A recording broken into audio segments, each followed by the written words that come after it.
Hello everyone, in today's video we're going to be showing you some of the features of the weather radar on the Beechcraft Starship by Black Square. Well, let's get started.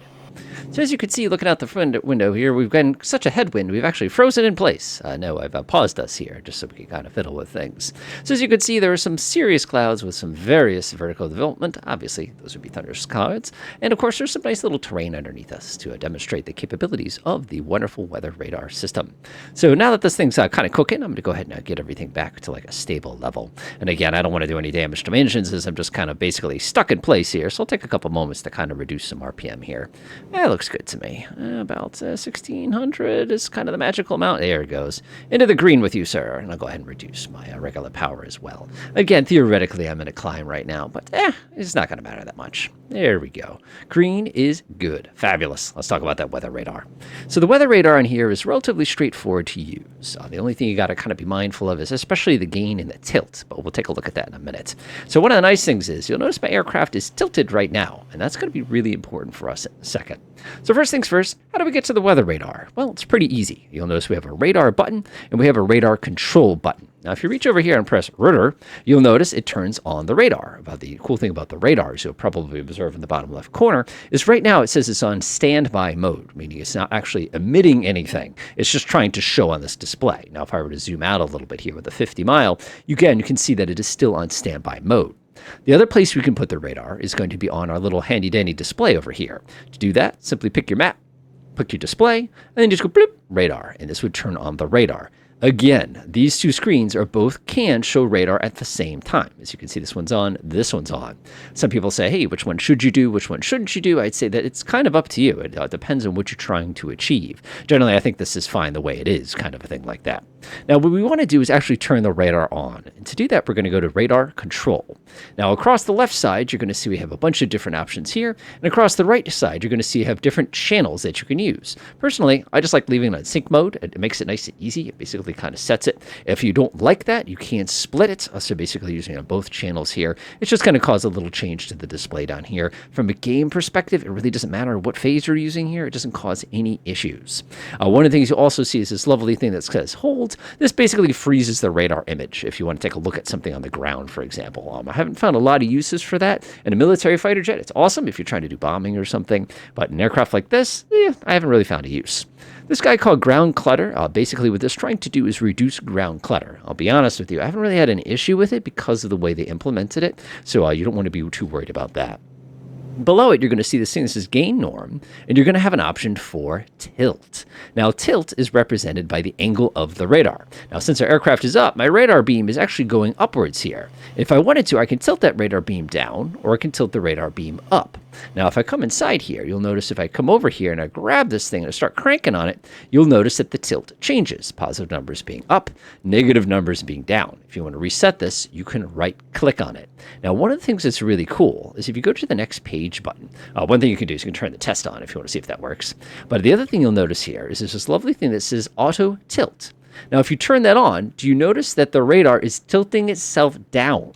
The reason the radar just tilted itself down 8.1 degrees is because my aircraft is pointing up at 8.1 degrees. So my radar is actually pointing straight now. So it's seeing what's at our level, not above or below our level. That has some uses. Stabilization is also a nice tool, kind of to the exact same kind of effect. The big thing with stabilization is it tries to kind of make it when it does its scan that it's a little bit more even and not so overlapped. I always leave it on. I've never felt the need not to leave it on. All right, we're going to go ahead and pop that off real quickly there. We got the lovely target alert. I'm not going to worry about that today. All right, right click. I'm going to go set that on. So let's get our radar going. So to turn the radar on, you simply pick the mode you want. You have Wix and turbulence, or ground map. Bad news, these three are the same. This one is interesting, and I'll show you why. Let's go ahead and turn on Wix. So what you can see here is I'm immediately starting to identify some weather on the screen. Now, the cool thing here is I have two different ranges. Now, if I actually kick the range out here, you can see this radar has quite a bit of reach on it. And I'll zoom in a little bit here, and you can see there's quite a bit. The other thing you probably notice is the radar has a distinctive shape to it. It's kind of this little triangle-y thing. And you can see there's all sorts of nastiness coming up directly ahead of us. That's what the red is. If I want to pull this range in a little bit, I could do it. And you can see about 30 miles to my left, there should be some nastiness. Let's look up a little bit. Hey, look at that. There's the nastiness. Now, the interesting thing here is this is when that tilt and gain is going to become more important. Now, notice if I come over to turbulence only, it's the same. Well, actually, no, it's showing turbulence separately. My apologies. My apologies. I misspoke here. And again, for some reason, there it goes. And you can see we got a little bit of turbulence here. If I turn on wicks and turbulence, theoretically, we should get the purple. Hey, look at that. You can actually see the turbulence. My apologies. I was messing up with that earlier. So the other option we have on our radar is our ground map option. Now, if I pop that button on here, you're not going to see much of anything. And you're saying, why not? Well, if you take a look right now, our radar is currently pointing straight. The ground is down there, buddy. So if we want to look at the ground, we have to actually tilt the radar so that it can see the ground. Now, if I sit here and crank this thing all the way down, whoa! There is the ground. Now, let me go ahead and play with this radar tilt a little bit, and you can see I can kind of customize it. Generally, you're going to have it pretty far down here. Now, the fun thing here is this is about 12 degrees down. If I were to crank this to, let's say, about 10 or 11 degrees, remember, we're pitched up by 10 degrees here. You can see there's a couple things that are just 2 degrees off of our nose. If I were to go down to 8 degrees like this, I can see very clearly that there are no naughty things off of our nose. It would show up here. Like if I were to point down, this entire screen would appear. So let's go ahead and push the ground mapping radar back downwards. And again, it has to be within 11, 12 degrees. Otherwise, we can't see it. Now, if you're concerned that everything just turned magenta underneath us, that makes perfect sense because we're looking at 14 degrees down, which basically means we're pointing down here. And if you look out the window, we're pretty down low. So we're definitely going to be showing that feature brightly. So let's go ahead and adjust that again. I'll go ahead and crank this back up so it gives us a more even picture. And that gives us a pretty even picture here. And again, I'm surprised we get the colors we do, but I'm not complaining. Colors are simple. Yellow means it's close to us. Red means, oh my goodness. Magenta means you're going to crash into it already. So you can see a really, really good kind of a heat map of the train in front of us. In the real world, we can't actually see this like this. What would happen is you'd come here and this whole area would be black because the magenta here of the tall mountains would actually block the stuff behind it. I like the implementation that they used for this. It's nice and simple. And again, if you come over here and do the little ground control suppression here, it doesn't do much of a difference. Now, one of the crazy things here is after I've been sitting here fiddling with the gain, let's go put it to about 11 degrees. Again, it should always be pretty close to your nose. I like how you can see where Long Island Sound is pretty clearly here. If you were to now go to the gain control and actually increase it, you will notice that all the gain control does here is it's just going to basically make everything a little bit brighter. It really has no big impact actually on our ground image at all. As a matter of fact, I cranked this up and I actually think I lost some data. If I put this back to normal here, you can see everything comes back in just like that. And if I were to crank it all the way down, theoretically we should almost not see anything at minimum gain. And again, you can only see the tallest of the tall stuff at minimum gain here. So go pop that back up to the normal position. And again, this is a pretty hefty amount of gain. It's just right. Now, the gain control does become very useful in a different way if we were to bring up our weather and turbulence map, for example. See this magenta stuff? Let's say I only cared about the magenta stuff here. What I can do here is I can reduce my gain. And when I reduce my gain, you make it so only the strongest stuff shows up. So if I crank my gain all the way down, in the real world, this would basically drop off. There it goes. See how this is just a little smidge of green? This little smidge of green is actually the strongest and nastiest part of that entire weather pattern that we're seeing very clearly right here. If I were to crank the gain up the other way, you'd have the opposite problem, where the tiny, teeniest bit of weather would basically show. You'd actually get speckles on here as it basically picks up every distortion in the air as it's cruising around. You can see it's very clear. Let's go ahead and unpause for a second here, and you can see after I fiddle with all my settings, the whole thing goes, why'd you do that for, buddy? I'm actually going to bring my aircraft around to a 210 here so we can show you kind of where the fun stuff begins. All right, let's go ahead and pop this on to the next page. We're going to put auto tilt on again. And again, auto tilt is, for us, it's a tilting down pretty down far. I don't know why it goes down that far, but again, we'll fiddle with that in a second. Put propeller sync, and we just want to adjust this so we're basically going right through the nastiest of it. Right there. Okay, looks good to me. Delightful. And now we're aiming right for that big nasty blob. And we can even come a little more to the right here. And right there. Even 2 degrees off to the right. Excellent. Cool. So now we're aiming for the nastiest stuff. And one of the things you'll see here is as we're moving, it is constantly updating this picture.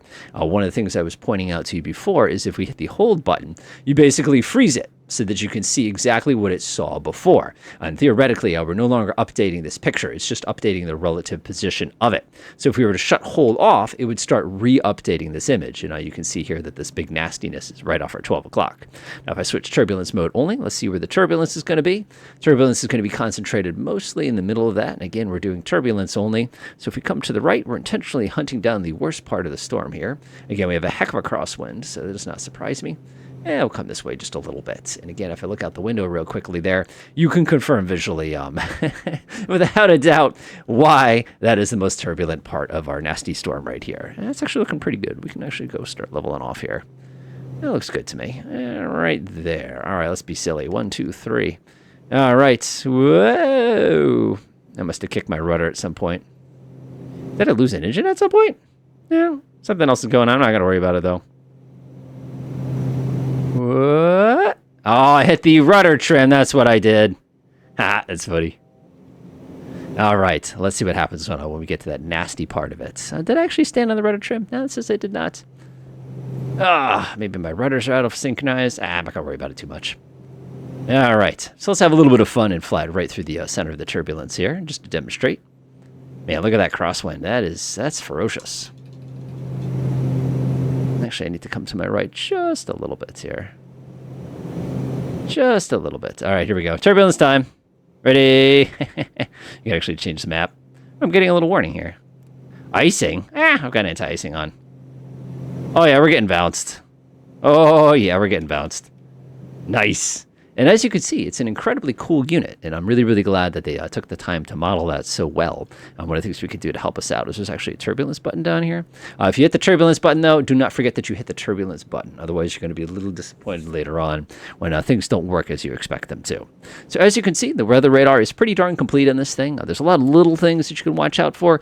Generally, when you're fiddling with the tilt, assuming you're not using automatic tilt, what I like to do is I like to put it about 3 degrees over the nose if you're going up, 3 degrees below the nose if you're going down, because roughly that's the angle you're going to be traveling at. And if you're just cruising around, I usually like to put it at about 1 degree up. That seems to be a good amount. Talking about gain, the game seems to like a standard gain. Like I said, if you can pop that gain down to normal, it seems to be just right. Like not too much, not too little kind of a thing. And I think that's exactly the kind of thing that you're going to be looking for any of your journeys. Enjoy.